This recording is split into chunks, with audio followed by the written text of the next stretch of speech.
अस्सलाम वालेकुम दोस्तों, कैसे हैं आप सब। मेरा नाम है खुर्मशदाद।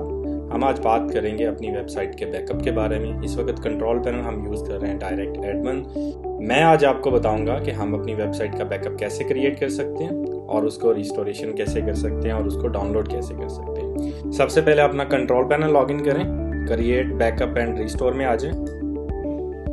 यहाँ पे आपके पास दो ऑप्शन आ रही हैं, एक रिस्टोर बैकअप और secondly create a backup. Option select करें, आपने कौन कौन से ऑप्शंस का बैकअप क्रिएट करना है।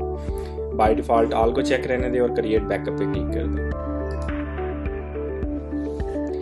जैसे बैकअप कंप्लीट होगा हमारे पास एक नोटिफिकेशन आएगा, तब तक के लिए हम लोग वेट करते हैं। बैकअप हमारा जनरेट हो गया है। आप ऊपर आइकॉन पे क्लिक करें, मैसेजेस में आ जाएं, यहाँ पे चेक करें आपका बैकअप रेडी है।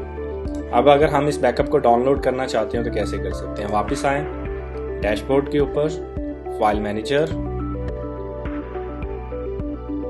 आपके पास यहाँ पे ऑप्शन आ रही होगी बैकअप्स की, फोल्डर पे क्लिक करें और ये बैकअप आपका जनरेट हो गया। इसको आप डाउनलोड कर सकते हैं। डाउनलोड के बाद डिलीट कर दें अगर आपके पास वेब स्पेस कम है, अदरवाइज यहाँ पे पड़ा रहने दें। नेक्स्ट टाइम आपकी रिस्टोरेशन में काम आएगा। आज के लिए इतना ही। अपना ख्याल रखें। अल्लाह हाफिज।